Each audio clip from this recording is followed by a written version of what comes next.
Ciao a tutti.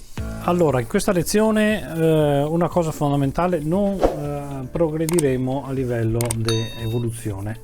Questo perché questa lezione si è fatta per ripulire il codice, ma non è in realtà ripulire, è riorganizzare il codice, che è una cosa che deve essere già insita in noi e non dovremo trovarsi nello stato di doverlo fare.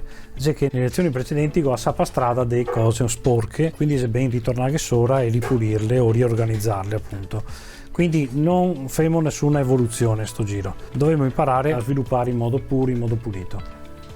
Allora, andiamo al nostro sito, che abbiamo già fatto partire tutto. Come che vi ho già detto, cerchiamo di organizzarsi anche qua sopra i tab, in modo da avere dal più grande al più piccolo tutti i vari component e i component dentro i component, quindi l'app principale. Qua che è roots, più di tanto non potremo dire, va benissimo come che si sta fatto. Qua che è home e home possiede un menu e possiede poi un contenuto del suo home. Se notiamo già qua, anche altre pagine games contiene un menu, in partite, contatti contiene un menu, tornei contiene un menu. Come che abbiamo detto, qua non potremo ripetersi a fare il stesso tipo di roba, perché siamo dio anche creare dei stili, non potremo fare su ogni pagina, perché quel giorno che si inventiamo di cambiare P3 qua e mettere P4, ok, vediamo cosa succede. Go allargare a barra sopra, se vado su partite vedi che è campionato e contatti, vedi che a barra si è stretta, vado su home, a barra si allarga, quindi inizio già a creare dei disturbi di tipo grafico. Quindi tutte queste formattazioni grafiche deve essere scritte una volta sola, ok? Però come che si fa? Nel senso che qua ogni pagina deve essere dotata da un menu e poi da un suo contenuto. E qua ne servirebbe di fare un qualcosa di nuovo, un wrapper si chiama, cioè sarebbe un qualcosa che avvolge questa pagina, un contenitore. E l'altra volta che abbiamo detto che sarebbe bello creare un contenitore di components. Se fa, sì, se riesce a farlo, beh, ora proviamo a farlo. Allora andiamo sui components, andiamo anche sui commons a questo punto, visto che è una cosa comune a tanti, e potremmo chiamarlo wrapper, ok? Potremmo chiamarlo, visto che fa parte delle pagine, chiamiamo page wrapper. Questo sarebbe un po' dicitura giusta. Mi piace chiamarlo shell, che è conchiglia, mi dà proprio l'idea di un presente a capa santa che è a conchiglia sopra e sotto e contiene dentro il frutto, diciamo, ok? Mi viene in mente anche il famoso scioglilingua inglese she sells on seashore, lei vende cape sante sulla spiaggia. Ecco, fatta anche questo colpo di cultura, vediamo come che si fa. Allora, component new, chiamiamo page shell.js, ancora una volta imrc, tanto su un component cc e via dicendo, chiamiamo page shell. Ops. Allora, page shell abbiamo detto che deve essere un avvolgitore di queste pagine. Cosa ha di particolare queste pagine? E se copiamo sia tutta, andiamo sul page shell e diciamo che bene o male dovrà avere questa forma. Però ok, il menu, adesso andiamo anche a importarlo sto menu, perché ci manca import menu from, dove c'è il menu, niente, siamo dentro commons e se fuori da commons, quindi punto per uscire da commons e diciamo menu, me lo suggerisce anche io. Bene, allora adesso non ho fatto altro che fare una pagina identica a tutte le altre pagine che ho fatto, ma ovviamente partite non deve essere quello che devo mostrare. Qua devo mostrare di volta in volta il contenuto di che pagine. Come si fa a recuperare il contenuto di che pagine? Beh, è molto semplice, basta dire const children, il figlio. Noi andiamo in cerca del figlio dalle props. Vi ricordate già che props è un contenitore che contiene quelle robe che mi arriva dall'esterno del page shell, ok? Io mi recupero il children. Madonna, cioè, cosa sarà sto children? E lo sbatto al posto di queste partite qua, children. Quindi cosa che abbiamo detto? Abbiamo detto che page shell è una conchiglia che avvolge un contenuto che di volta in volta sarà diverso, e lo avvolge come? Mettendo che sopra un menu e chiudendo la pagina e fine là. Salva. Andiamo su home, per esempio, importiamo questa shell, import. Adesso dove c'è shell messo dentro pages, devo uscire da pages, faremo anche così per capire. siamo dentro pages, dobbiamo uscire, andare dentro component e entrare dentro commons. Quindi page shell from, dove la trovo? Uscendo da pages, entrando dentro components, entrando dentro commons, me lo suggerisce già, e entrando dentro page shell, me lo suggerisce già. Fantastico. Adesso che abbiamo sta conchiglia in mano, diciamo che tutta sta pagina è avvolta da questa conchiglia che si chiama page shell, quindi sopra e sotto. Ovviamente non mi serve più questo fragment, questo frammento di div, non mi serve più il menu perché se dentro la page shell, ok? Non mi serve neanche più questa formattazione qua perché se dentro page shell mi serve solo dire home page. Questo è il children famoso. Rinfrescando la pagina vedo che ho di nuovo la mia home page. Per essere sicuri questa è l'home page. Salva, questa è l'home page, fantastico. Allora ricapitoliamo così rifemo un attimo il giro. Abbiamo le nostre pagine, ok? Da dove deriva le pagine? Dall'app, partiamo sempre dall'inizio. Mi dico che se il path principale, se quello qua slash, quello il principale, diciamo, devo mostrare un component che si chiama home. Il component home, eccolo qua, come si è fatto? Ha una conchiglia che lo avvolge e dopo ha una scritta che dice questa, magari se scrivessi italiano sarebbe meglio, questa è l'home page. Andiamo a vedere come si è fatta questa conchiglia, questa page shell che ho dentro i commons. Eccola qua. La page shell cos'è? C'è un component a sua volta che ha un menu di questa parte sopra e ha una formattazione di Bootstrap con un contenuto che è children preso dai props. Significa che tutto quello che sarà avvolta questa page shell diventa il children. Benissimo, e quello che è avvolto è questa roba qua. Questo è il children. E qua possiamo mettere che è tutta la nostra home page. Adesso facciamo la stessa cosa con le altre pagine, andiamo su partite e anche qua scaviamo via tutto e diciamo che è page shell e chiusura del page shell qua sotto. Fantastico. Ora lui, aspetta che ho scritto mai una roba qua, ora il menu dobbiamo buttarlo via e qua dovrissimo importare questo page shell, quindi dovrissimo mettersi qua, fare import, bla bla. Abbiamo detto che non dovevamo farsi venire i tendiniti, quindi avuto che non c'è un sistema di dighe, ma vai in cercati da sto page shell dove che c'è dentro sto file system, te lo troverai. Basta mettersi alla fine, mi raccomando alla fine, e fare CTRL spazio barra spaziatrice. Lui dice ma ho avuto che ti dà un page shell nuovo che mi invento mio, o se no che se sto qua dentro component, proprio quello, guarda, clic e io che ha fatto tutto la riga di import. Sarà più facile far così. Diamo il via e partite, funziona anche partite. Femo la stessa roba con quest'altri campionato, così anche si abituiamo. Tac, page shell, questa è la chiusura del page shell, buttiamo via il menu, abbiamo detto di mettersi alla fine del page shell, CTRL barra spaziatrice e la seconda voce è quella che mi interessa. Salva, anche campionato funziona. Per finire copio con page shell, contatti, cavo via tutta sta roba, page shell, chiusura del page shell, butto via il menu, mi metto alla fine del page shell, CTRL barra spaziatrice, me bevo quello. Fantasticissimo. Quindi le nostre pagine del sito, ora quanto semplice che si diventare, eppure contiene tutte le formattazioni Bootstrap che abbiamo definito, perché sono scritte una volta sola, eccole qua, dentro alla page shell. Questa è la potenza dei components di React. Andiamo avanti, ne manca l'ultimo passo che avevamo detto, aspetta che butto via tutto, close all.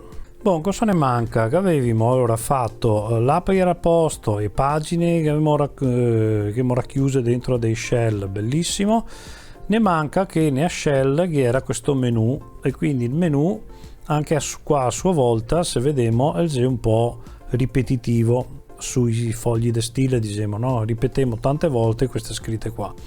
Quindi perché non fare un component che dice come che deve essere fatto un singolo pulsante del menu e lo ripetemmo più volte, anche perché questo è un link, scusa, questo qua è il link che è una cosa di React Router DOM, e pasticciarlo con anche del codice Bootstrap non è proprio il caso. Assemo che il link faccia il link e un component per conto nostro ne faccia da formattazione grafica.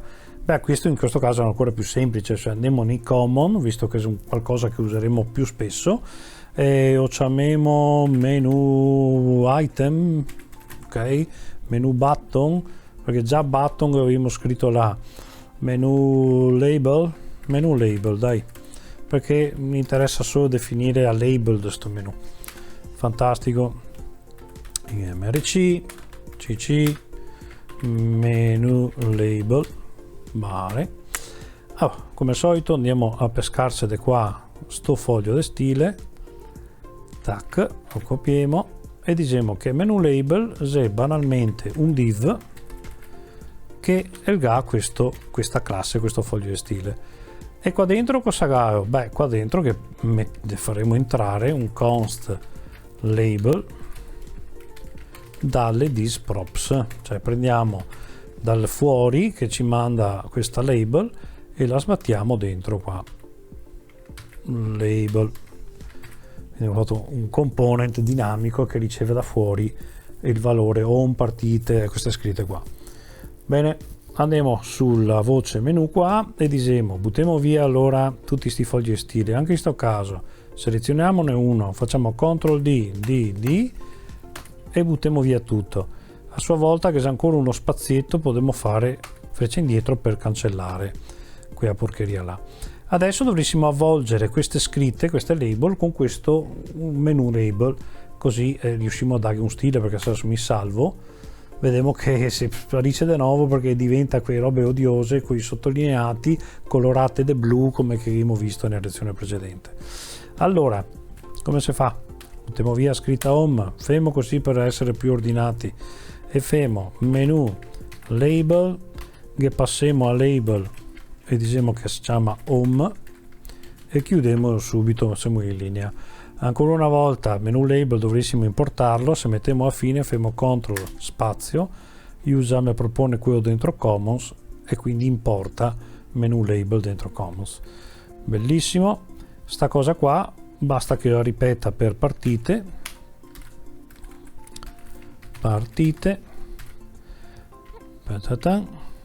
campionato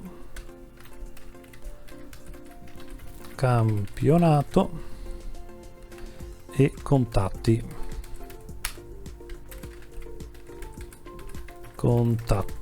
Salva e torniamo a avere le nostre scritte come prima. Abbiamo ancora un spazietto qua che non è piace, andiamo a capire, ecco, abbiamo anche qua una nuova astuzia, vediamo come è che si fa capire da dove arriva sto spazio.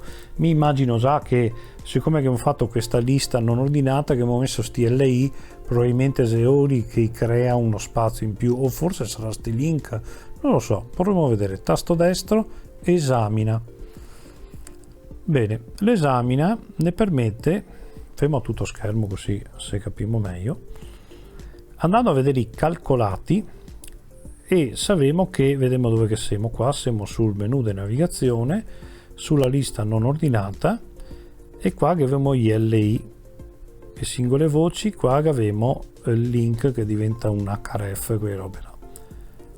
Eccolo qua, vedete, se mi muovo sui vari, vado sopra col mouse, vedo che nav, eccolo qua, nav, anzi ZUL effettivamente ha un margin, vedete che è arancione questo margin, che è questo qua, questo margin bottom da 16, e ho solo sotto questo margin bottom da 16. Questo modo qua di vedere cose è una figata, perché in console mi posso capire quindi che cliccando su un elemento, vedi che cambia qua a destra, posso capire tutti i stili che viene applicare a questo elemento, quindi posso capire che, eccolo qua, il UL per esempio, che è questo qua a sinistra, di sua nasce con un margine di 1 rem, capiremo cosa dice. Se cavo via entrambi, vedo che mi si allarga ancora di più, vado sopra l'UL, vedo che c'è un margine sopra e un margine sotto, quindi se faccio margine top 0 mi sparisce sotto, il margin top invece rimane qui sotto, quindi se mi facessi margin bottom 0, ecco là, avria a mia bella barra di nuovo senza quello spazio sotto. Allora abbiamo capito che il tag UL aggiunge questo margine. Ecco, e uno dice, ma perché te hai combinato tutta sta porcheria di fare tutti sti tag che dopo bisogna mettere fogli di stile sopra per chi si fa stile? Perché questa, si dice così, semanticamente, le liste non ordinate se ben viste dai motori di ricerca, aspetta che ristringo qua, e perché rappresenta proprio una lista di oggetti e i motori di ricerca riesce a capire che questi menu riesce anche a proporti email sui motori di ricerca. Sappiamo per come che sia, però ora nasce con delle spaziature, con delle porcherie, ne conviene quindi mettere in mano. Allora siamo sul nostro UL, adesso rinfresco la pagina perché sono andato a pasticciarla, mi ritorna di nuovo e butto via la console, mi ritorna di nuovo quello spazio brutto e devo dire qua sui fogli di stile a dire guarda il margin che ti te nascevi deve essere 0, salva e voilà. Quindi mi sono riuscito a forzare quella che è la sua natura, perché chi ha costruito questo UL che ha fatto un margin bottom, facendo margin 0 io tutto attorno e ha messo 0. Potevo anche solo fare margin bottom, ecco, potevo fare anche solo così che cavo via solo il bottom, cavo via anche tutto, non c'è nessun problema, potevo farlo anche così. E pare che siamo arrivati al risultato che volevamo. Codice semplice, componenti scritti una volta sola ma usati più volte e quindi fogli di stile scritti una volta sola. Se domani, vediamo proprio sto vantaggio finale, se domani mi voglio andare a dire che queste voci del menu è da essere in grassetto, allora mi metto semplicemente sul menu label che ognuna è OGA e dico font weight bold, salvo e tutte le voci del menu e mi diventa bold senza dover andare su ognuna. Non si fa, è meglio sale normale così che sbaglio. È tutto per questa lezione, spero che hai capito l'importanza di mantenere il codice più sintetico possibile e più pulito possibile, perché domani che l'app sarà bella gonfia, sarà bella piena di robe, riuscirei facilmente a intervenire su ogni sua parte senza andare a cambiare in giro pal codice un sacco di robe contemporaneamente. Clicca sui link qua sotto per iscrivervi al canale, se vuoi offrirmi un spritz che è il link, e se vediamo alla prossima puntata che parliamo del responsive.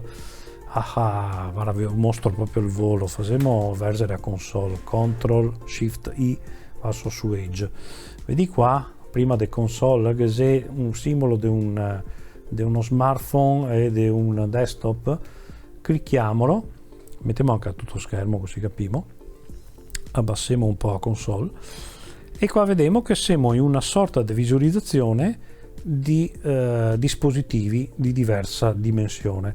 Adesso io ho messo questa dimensione, se mi afferro questa handle e stringo sto mostrando cos'è un iPad o cos'è un iPhone, che potrebbe essere di queste dimensioni. Ancora meglio, posso andare qua a scegliere un preset iPhone SE, iPhone iPad Air, posso dire anche se è orizzontale o verticale l'iPad o l'iPhone, iPad mini, il Samsung Fold, vedi quanto figo, posso anche schiacciare il Fold, è troppo figo ste robe. Però vedete che per esempio se mi avessi il Fold non aperto ma chiuso, vedria il menu troppo schiacciato, quindi sarebbe più figo mettere il toast menu, che sarebbe quei tre lineette che sembra un toast, no?